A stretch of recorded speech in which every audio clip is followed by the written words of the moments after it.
How hard do you need to train to be a great long jumper, triple jumper or sprinter? That's what we're going to take a look at in this video.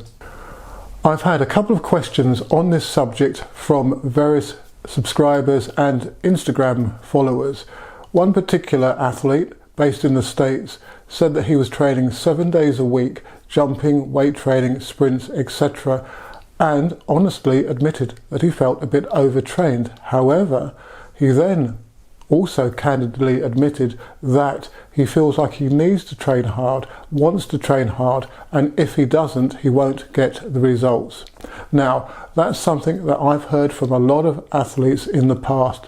The mentality that training hard, doing more, working to exhaustion, etc. is going to get you the results. One of the world's leading coaches, Dan Paff, utilizes the concept of minimum effective dose or loading.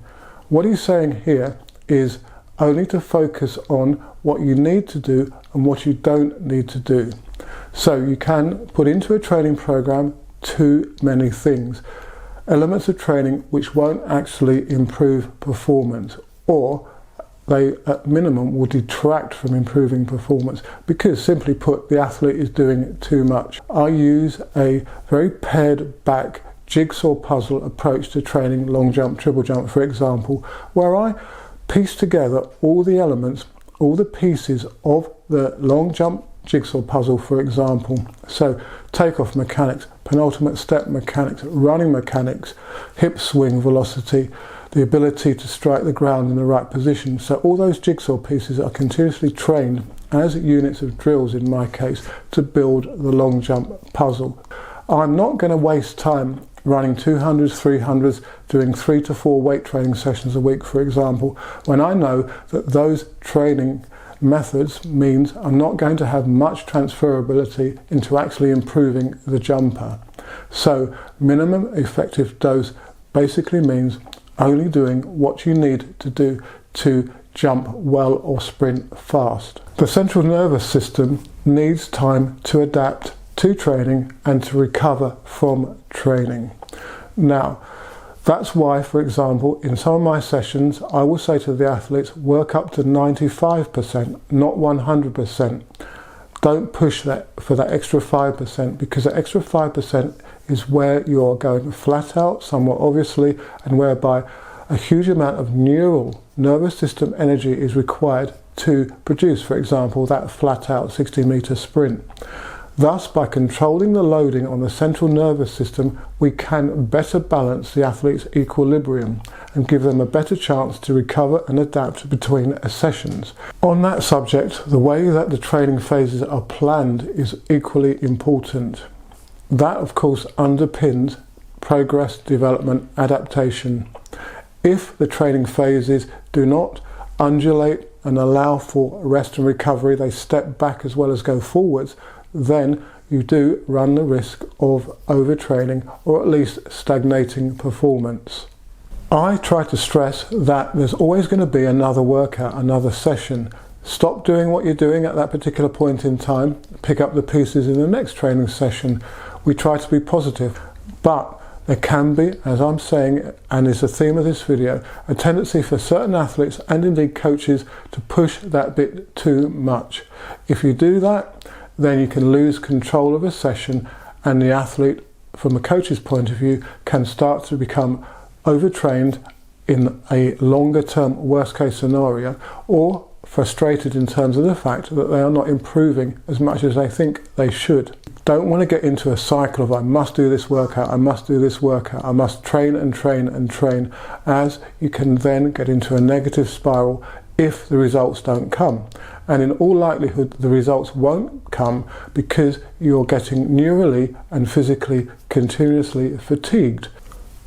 For reference, signs of overtraining, also known as overreaching, include tired, aching muscles, inability to concentrate, loss of appetite, difficulty sleeping, and general increases in nervousness, anxiety. This is because your body is not recovering between your workouts and you're reaching a state whereby the neurological, physiological system needs to literally take a step back and recover. For as little as $1.99 a month, £1.99 a month, you can help me produce the videos that are hopefully helping you to become a better athlete or a coach. So do head over to the channel's homepage and click on the join button so you can see the memberships which are available. As long and triple jumpers and short distance sprinters, we need to carefully integrate rest and recovery into our training programs. In fact, rest and recovery as a training variable is as important as the actual workouts and inclusions. I must stress that if your training schedules and programming is optimal, then you shouldn't really reach that state. And going back to where I started this video, it's not about how much you do, it's about what you do and the quality of what you do in terms of developing as an athlete.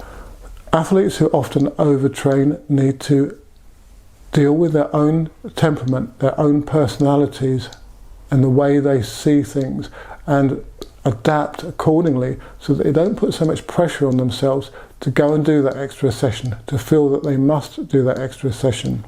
You've got to think about the gains made in each specific session and focus on that as an achievement, not on the totality of the training week, the quantity. It's the quality. If you improve your ability to take off, to swing the free leg into the takeoff, that's a win. Well, I hope the information I provided in this video will help you understand how to not overtrain, how to be more effective as an athlete and as a coach, to look at that minimum effective dosing strategy.